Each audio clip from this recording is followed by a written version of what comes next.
শিরিক হচ্ছে খুবই জঘন্যতম একটা অন্যায়। পবিত্র কোরআনে রব্বুল আলামিন বলছেন, ইন্না শিরকা লাযুলমুন আযীম।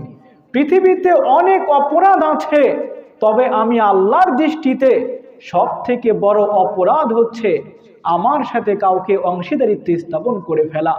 পবিত্র কোরআন যদি আপনি পড়েন তবে দেখবেন সূরাতুল আনআম, এই আনআমের একটা আয়াতের ভেতরে রব্বুল আলামিন একে একে 17 জন নবীর নাম তিনি উল্লেখ করেছেন।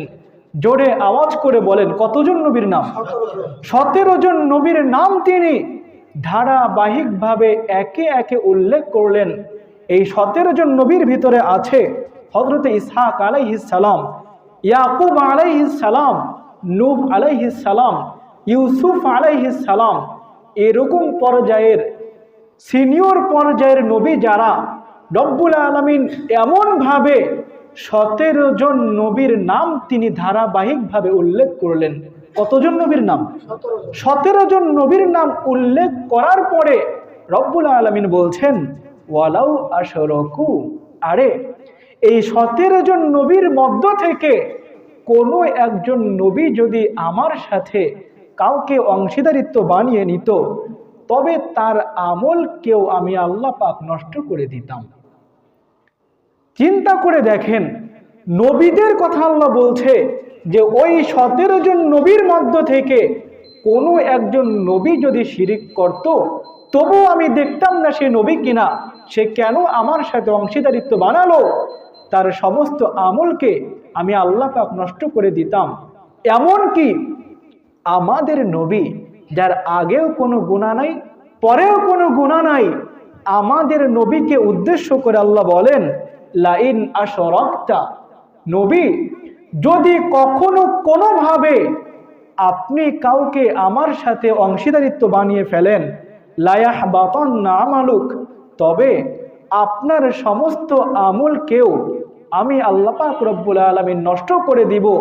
ওয়ালা তাকুনান্না মিনাল খাসিরিন, আর নবী পরকালে আমি আপনাকে ক্ষতিগ্রস্তদের অন্তর্ভুক্ত করে আপনাকে আমি জাহান্নামের মধ্যে নিক্ষেপ করব। নাউজুবিল্লাহ। কথাটা বলছেন কোন নবীকে? যেই নবীর আগেও কোনো গুনাহ নাই, পরেও কোনো গুনাহ নাই, আমাদের নবী।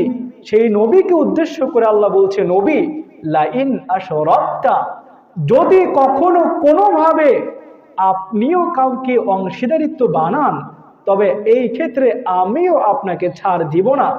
তার মানে শিরিকের ব্যাপারে রব্বুল আলামিন কতটা কঠোরে অবস্থান করছেন তিনি। প্রিয় ভাইয়েরা, আপনি মৃত্যুবরণ করবেন একদিন, আমাদের সবাইকে মরতে হবে কিনা?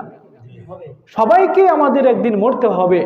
তবে আপনি যদি এমন অবস্থায় মৃত্যুবরণ করলেন, আপনার আমল নামায় পাহাড় পরিমাণ গুনাহ আছে, নবী বলছেন ওই পাহাড় পরিমাণ গুনার দিকে রব্বুল আলামিন তাকিয়ে দেখবেন। হাদিসের মধ্যে আসছে, তিনি বলেন, ইয়া ইবনা আদম, হে আদমের সন্তানেরা, ইন্নাকা লাউ আতাইতানি বিকুরাবিল আরদি খতায়া, পরকালে আমি তোমার গুনার দিকে তাকাবো, যদি আমি দেখি তোমার আমল নামায় পৃথিবী পরিমাণ গুনাহ আছে, সুম্মা লাকিতানি লা তুশরিক বি শাইআ, আমি দেখব ওই পৃথিবী পরিমাণ গুনার মধ্যে শিরকের কোনো গুনাহ আছে কিনা।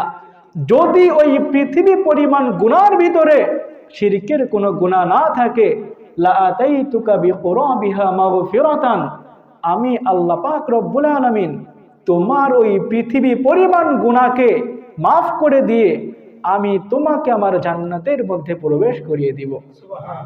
তো আপনার পাহাড় পরিমাণ গুনাহ মাফ হচ্ছে, তবে শর্ত হচ্ছে ওই গুনার ভিতরে শিরকের কোনো গুনাহ থাকা চলবে না। অপরদিকে আপনার আমল নামায় যদি পৃথিবী পরিমাণ নেকি থাকে, গুনার পরিমাণটা খুবই কম, তবে ওই অল্প পরিমাণ গুনার ভিতরে যদি শিরকের গুনাহ থাকে, রব্বুল আলামিন বলছেন তোমার ওই পৃথিবী পরিমাণ নেকি কোনো কাজে আসবে না। তোমার ওই সামান্য পরিমাণ শিরকের কারণে আমি তোমাকে আমার জাহান্নামের মধ্যে নিক্ষেপ করে দিব। সম্মানিত প্রিয় ভাইয়েরা, আজকে তো এমন মানুষ আছে যারা নির্দ্বিধায় নিশ্চিন্তে শিরিক করছে। আরে আপনি যদি শিরিক করেন, আপনার সন্তান আলেম হতে পারে। আপনি যদি শিরিক করেন আপনার নাতি আলেম হতে পারে। আপনি যদি শিরিক করেন আপনার পীর সে যত বড় পীরই হোক না কেন, আপনার পীর, আপনার সন্তান, আপনার নাতি আপনাকে পরকালে আল্লাহর জাহান্নাম থেকে বাঁচিয়ে আপনাকে জান্নাতে নিতে পারবে না। পবিত্র কোরআন যদি আপনি পড়েন, রব্বুল আলামিন বলছেন হযরতে নূহ আলাইহিস সালামের কথা। রব্বুল আলামিন বলেন, নূহের পুত্র সে শিরিক করার কারণে আমি আল্লাহ পাক রব্বুল আলামিন নূহের পুত্রকে মাফ করি নাই। ইব্রাহিমের বাবা শিরিক করার কারণে আমি তাকে মাফ করি নাই। এমনকি আমার নবী মুহাম্মদুর রাসূলুল্লাহ সাল্লাল্লাহু আলাইহি ওয়াসাল্লাম যাকে সারাটা জীবন শেল্টার দিয়েছে তার আপন চাচা আবু তালেব, ওই আবু তালেবও মৃত্যুবরণ করার পরে আমিও তার জন্য আমার জান্নাতকে হারাম করে দিয়েছি। কারণ সে যতই আমার নবীর সাথে থাকুক না কেন, যতই আমার নবীর প্রতি ভালোবাসা দেখাক না কেন, সে তো আমার সাথে অংশীদারিত্ব বানিয়ে ফেলেছে। সম্মানিত প্রিয় ভাইয়েরা, এই জন্য আপনি যদি পবিত্র কোরআন পড়েন দেখবেন এই আবু তালেব যখন মৃত্যুবরণ করেছে, আপন চাচা সারাটা জীবন নবীজিকে ভালোবাসা দিয়েছে, সর্বদিক দিয়ে নবীজিকে আগলে রাখতে চেয়েছে।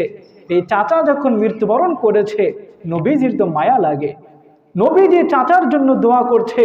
রব্বুল আলামিন বলছেন, নবী মা কানা লিন নাবিয়্যি ওয়াল্লাযীনা আমানু আইয়াস্তাগফিরু লিল মুশরিকিন, আরে আপনার জন্য তো শুভনীয় না, আর কোনো ঈমানদারের জন্যও তো এটা শুভনীয় না যে কোনো মুশরিক মৃত্যুবরণ করবে। আর কোনো ঈমানদার ব্যক্তি, আর কোনো নবী ওই মুশরিকের জন্য দোয়া করবে। সুতরাং প্রিয় ভাইয়েরা, আপনি যদি কখনো কোনোভাবে আল্লাহর সাথে কাউকে অংশীদারিত্ব বানান, আপনি যেই পীরের মুরিদ হন না কেন, আপনার ছেলে আলেম হোক না কেন, আপনার নাতি আলেম হোক না কেন, রব্বুল আলামিন আপনাকে বলছে ইন্নাহু মা ইউশরিক বিল্লাহ, যদি কখনো কোনোভাবে কাউকে আমার সাথে অংশীদারিত্ব বানিয়ে ফেলো, ফাকাদ হাররামাল্লাহু আলাইহিল জান্নাহ, আমি আল্লাহ রব্বুল আলামিন তোমার জন্য আমার জান্নাতকে আমি হারাম করে দিব।